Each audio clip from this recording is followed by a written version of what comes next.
이런 미국 증시에 영향을 주는 이슈들이 여러 개가 있었는데요.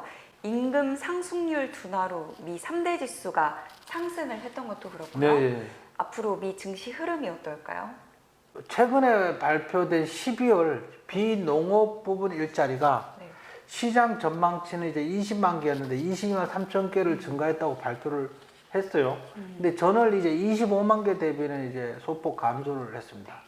그런데 실업률이 이제 3.5%로 오히려 떨어졌어요. 시장에서는 3.7%포인트를 예상을 했는데 이제 여기서 지금 각종 지표가 나쁘게 나와야지 인플레이션이 억제될 거고, 인플레이션이 억제될 걸 우려해서 기준금리 인상을 소폭 낮추거나 또는 인상을 멈추는 그런 기대감이 증시가 오르는 그런 지금 거꾸로 가고 있는 그런 상황이거든요. 네. 그런데 이제 일자리도 시장 전망치보다 좀 높은 걸로 더 많이 한 걸로 발표가 났고, 실업률도 더 낮게 나왔잖아요. 그런데 평균 시간당 임금이 이제 전달 대비 0.3% 상승하면서 이게 시장 전망치보다 낮았어요. 연간 기준으로 이제 인플레이션이 7%, 8% 인상되고 있는데 연간 기준으로 평균 시간당 임금은 4.6% 상승으로 시장 예상치를 0.5%포인트 정도 밑돌면서 시장에 여기서 와, 많이 개선된 거 아니야? 인플레이션이 잡힌 거 아니야? 이러면서 증시가 막 최근에 반등했습니다. 그 이유는 이제 인플레이션의 가장 큰 비중을 차지하는 게 인건비거든요. 인건비 중에 가장 큰 비중을 차지하는 게 시간당 평균 임금. 뭐 이런 것 때문에 증시는 요거 덕분에 상승을 했어요. 비농업 부문 일자리하고 실업률만 갖고 따진다면 증시는 사실 많이 하락했어야 돼요. 근데 시간당 평균 임금이 예상보다 낮아지면서 증시는 최근 연초 대비 미국 증시도 계속 상승만 3일째 상승하고 있고 막 그러거든요. 그 작년에 뉴욕 증시가 굉장히 많이 내렸거든요. 이제 다우 지수가 연간으로 8% 내렸는데 S&P 500은 연간으로 15% 내리고 나스닥은 연간으로 33% 내렸어요. 다우 지수가 연간으로 8.8% 내리니까 다우 지수는 왜 그런 거야 그러는데, 다우가 미국을 대표하는 업종 30개 종목을 지수화해서 만든 거거든요. 여기에는 이제 정유주가 포함되어 있어요. 작년에 국제유가가 엄청 올라가면서 러시아 우크라이나 전쟁을 해서 국제유가가 배럴당 130달러까지 올라가면서 정유주들이 막 주가가 엄청나게 올랐거든. 그 정유주들이 큰 비중을 차지하면서 다우지수에 포함되어 있으니까 아무래도 낙폭이 다른 것에 비해서 상대적으로 낮았던 것 같고요.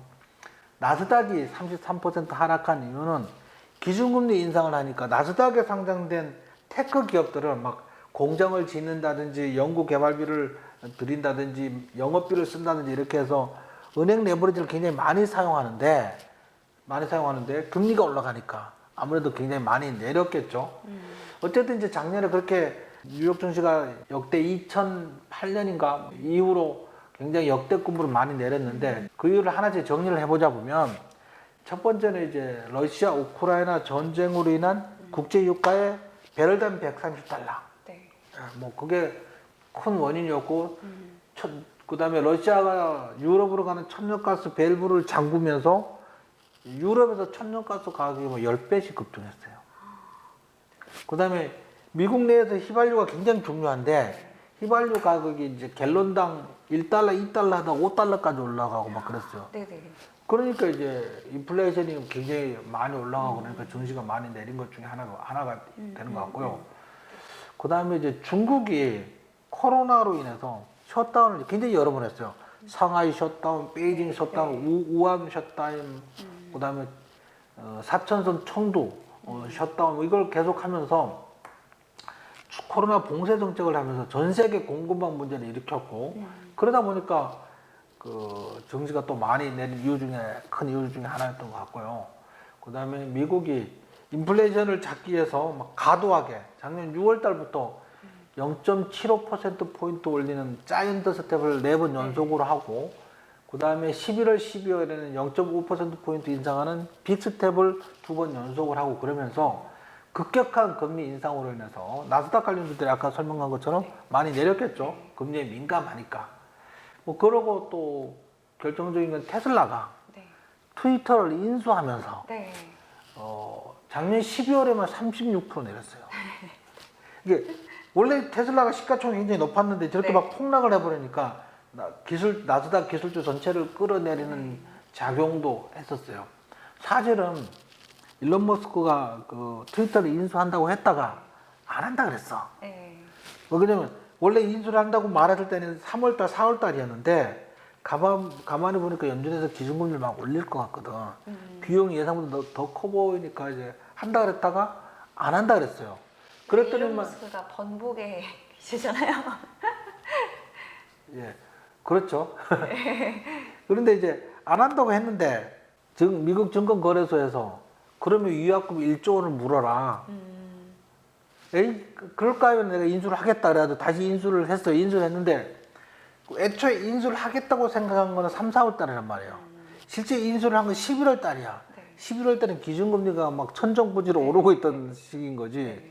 그러니까 애초에는 은행에서 돈을 끌어들여서 이 트위터를 인수하려고 했는데 지금 오니까 그렇기 때문에 은행의 그 금리가 많이 올랐으니까 금융 비용이 굉장히 커지니까 차라리 테슬라 주식을 팔아서 네. 일부 조달을 하면서 네. 이제 테슬라 증시가 폭락을 해서 테슬라 주주들은 이제 난리가 난 거죠.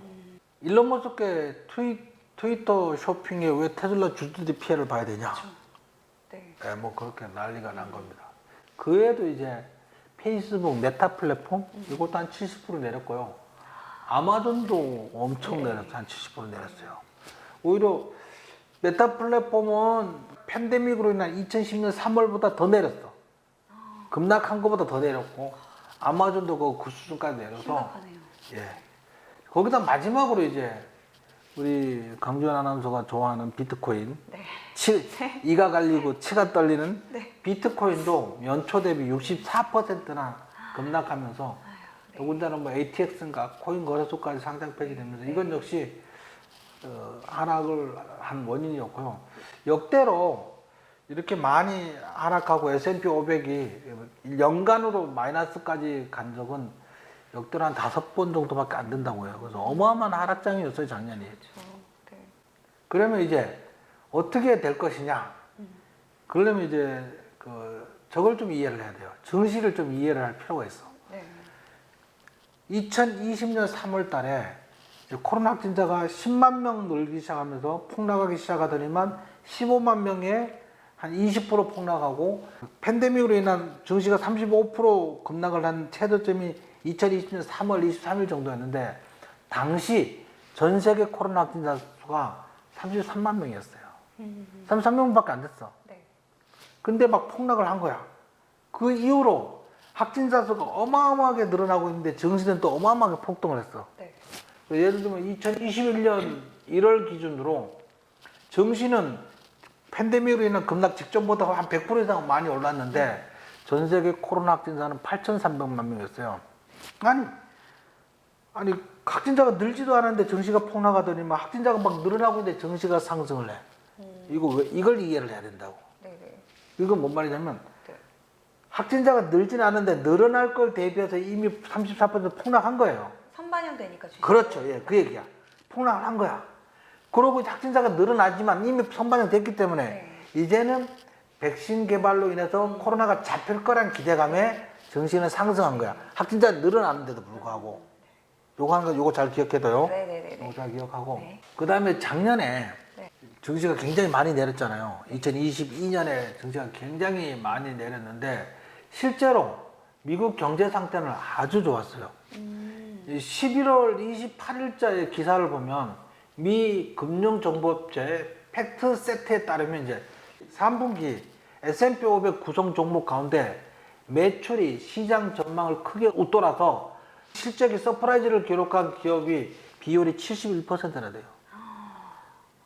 그저 11월 달인데 3분기까지 실적이 막 서프라이즈를 기록한 네. 기업들이 S&P 500 구성 종목이 71%가 서프라이즈를 했다는 거야. 실적이 사상 최고였는데 주가는 폭락한 거지. 앞으로 침체될 걸 대비해서 먼저 선반영돼서 내린 거라고 작년에는.